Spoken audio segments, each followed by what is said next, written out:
Hello दोस्तों, DD के horror story के इस एपिसोड में आपका स्वागत है। आज की कहानी एक सच्ची घटना पर आधारित है। एक दिन की बात है। ठंड का समय था, घना कोहरा छाया था। सारे लोग जल्दी ही कार्यालय का काम खत्म करके घर की तरफ निकल रहे थे। नाना जी उस समय के बड़े अधिकारियों में से एक थे। वे उस समय के उच्च वर्ग के लोगों में एक अमीन का काम करते थे। रोज की तरह उस दिन भी काम खत्म होने के बाद घर के लिए अपनी गाड़ी से रवाना होने लगे। रास्ते में उन्हें हाट से कुछ सामान भी लेना था, तो वे और साथियों से अलग हो गए। उन्होंने घर की कुछ जरूरत के सामान के लिए गाड़ी आगे बढ़ा दी। आगे जाने पर उन्हें मछली बाजार दिखा और वे मछली खरीदने के लिए रुक गए। ताजी मछलियां लेने और देखने में टाइम ज्यादा ही गुजर गया। उनकी जब अपनी घड़ी पर नजर गई तो उन्हें आभास हुआ कि आज तो घर जाने में बहुत देर हो जाएगी और ये सब लेकर पहुंचने में काफी समय लग जाएगा। फिर यही सोचकर उन्होंने सोचा कि क्यों ना जंगल के रास्ते निकला जाए तो जल्दी पहुंच जाऊंगा। तो उन्होंने अपना रास्ता बदला और जंगल की तरफ अपनी गाड़ी घुमा दी। समय लगभग 11 बज चुके थे। गाड़ी तेज रफ्तार से आगे बढ़ रही थी। तभी अचानक तेज ब्रेक लगाने के साथ गाड़ी को रोकना पड़ा। उनकी गाड़ी के आगे एक औरत जोर जोर से रो रही थी। उन्होंने सोचा, इस वीराने में ये औरत क्या कर रही है। उन्हें लगा कि कोई मजदूर की पत्नी होगी जो घर से नाराज होकर घर छोड़कर जंगल में भाग आई है। तो उन्होंने उससे पूछा कि यहाँ जंगल में तुम क्या कर रही हो, लेकिन उसने कोई भी जवाब न देकर जोर जोर से रोने लगी। सारे जंगल में उसकी हूं हूं सी सिसकियां गूंज रही थी। फिर नाना जी ने पूछा, तुम्हारा घर कहाँ है, लेकिन वो कुछ भी न बोली। तब नाना जी ने कहा कि आज चलो मेरे घर में रहना, सुबह अपने घर चली जाना। ये जंगल बहुत सारे जंगली जानवरों से भरा है, रात भर यहाँ मत रुको। आज मेरे घर में सबके लिए खाना बना देना और कल सुबह अपने घर चली जाना। उसने ये सुना तो झट से तैयार हो गई और गाड़ी में पीछे की सीट पर बैठ गई। सिर में बड़ा सा घूंघट डालने की वजह से उसका चेहरा छिपा हुआ था। कुछ ही देर में गाड़ी घर के दरवाजे पर थी। घर के लोग कब से उनकी राह देख रहे थे। गाड़ी रुकते ही पापा ने पूछा, आज तो बहुत देर हो गई है और सारे लोग आ भी चुके हैं। तब उन्होंने सारी बात अपनी माँ को बताते हुए कहा कि आज खाना इससे बनवा लो, कल सुबह ये अपने घर चली जाएगी। इतनी रात को बेचारी जंगल में कहाँ भटकती, इसलिए मैं ले आया। पर माँ को कुछ संदेह हो रहा था कि कहीं चोर तो नहीं है। रात को सोने के बाद या खाना बनाते समय कहीं घर का सामान ही न चुरा ले जाए। पर बेटे की बात को कैसे मना करती। उन्होंने उस औरत को कहा कि देखो, आज तो मैं रख ले रही हूँ, लेकिन कल सुबह होते ही यहाँ से चली जाना और जाओ रसोई में ये सामान उठा कर ले जाओ और खाना बना दो।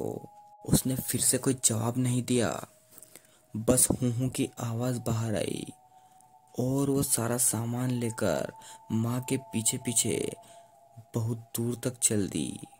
रसोई में सारा सामान रखवा कर माताजी ने उसे खाना जल्दी बनाने की सख्त हिदायत दी और वहां से चली गई। लेकिन उनका मन कुछ परेशान सा था। फिर 10 मिनट में किचन में उसे देखने चली गई कि वो क्या कर रही है और उसका चेहरा भी देखना चाहती थी। लेकिन वहां पहुंची तो देखा कि वो मछलियों का थैला निकाल रही थी। उन्होंने बहुत जोर से गुस्से में कहा, यहाँ सब खाने का इंतजार कर रहे हैं और तुम अभी तक मछलियां ही निकाल रही हो, कल सुबह तक बनाओगी क्या। उसके सिर पर घूंघट अभी भी था तो चेहरा देखना मुश्किल ही नहीं, नामुमकिन सा हो रहा था। उन्होंने उसे कहा, तुम जल्दी से खाने की तैयारी करो, मैं आग सुलगा दे रही हूँ, काम जल्दी हो जाएगा। और वो जल्दी से चूल्हा जलाने की तैयारियां करने लगी। लेकिन साथ ही वो उसका चेहरा भी देखने की कोशिश कर रही थी। लेकिन वो जितना देखने की कोशिश करती, वो पल्लू खींच लेती। अंत में वे हार कर बोली, देखो मैंने आग सुलगा दी है, अब आगे सारा काम कर लो, कुछ जरूरत हो तो बुला लेना। लेकिन वो फिर कुछ नहीं बोली। अब उन्हें लगा कि यहाँ से जाने में ही ठीक है, वरना मेरा भी समय खराब होगा और हो सकता है अनजान लोगों से डर रही है। ये सब सोचकर उन्होंने उसे कहा कि मैं आ रही हूँ, जल्दी से खाना बना कर रखना, और वहां से निकल गई। मन अभी तक परेशान ही था, कभी अपने कमरे में, कभी बच्चों के, कभी बाहर, सबको देख रही थी, कहीं कुछ अनहोनी ना हो जाए। एक मिनट भी आराम से नहीं बैठ पाई। अभी 5 मिनट ही हुए थे, पर उनके लिए वो घड़ी पहाड़ सी हो रही थी। समय बीत ही नहीं रहा था। 8 मिनट बड़ी मुश्किल से गुजरे और वे तुरंत ही कुछ सोचकर रसोई की तरफ दौड़ी। और वहां पहुंचकर जैसे ही उन्होंने किचन का नजारा देखा, उनकी आंखें फटी की फटी रह गई। उनके पैर बिल्कुल ही जम गए। ना उनके पैर आगे जा रहे थे और ना ही पीछे। उनके हृदय की धड़कनें रुक रही थी। वो औरत किचन में बैठकर सारी मछलियां खा रही थी। सारे किचन में मछलियां और खून बिखरा पड़ा था। उसके सिर से घूंघट भी उतरा पड़ा था। इतना खौफनाक चेहरा आज तक उन्होंने नहीं देखा था। बाल, नाखून सब बड़े हुए थे।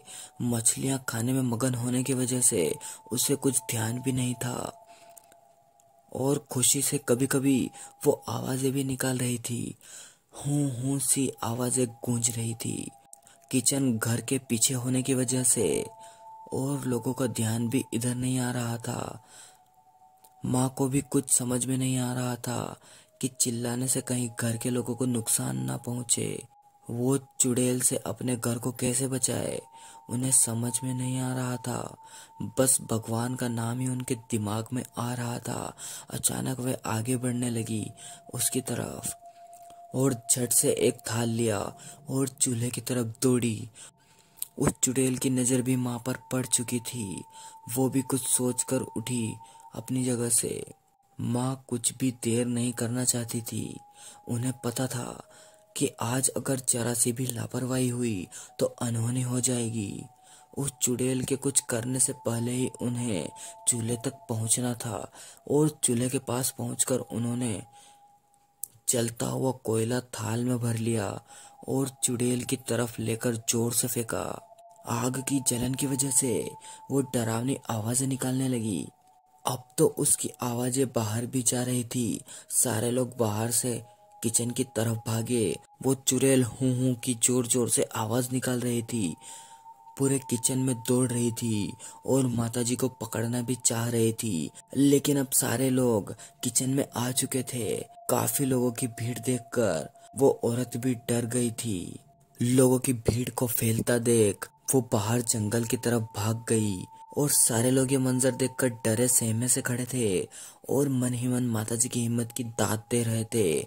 तो ऐसे छूटा चुड़ैल से पीछा। दोस्तों, आपको कहानी कैसी लगी हमें कमेंट कर जरूर बताएं। साथ ही वीडियो को लाइक और चैनल को सब्सक्राइब जरूर कर दें।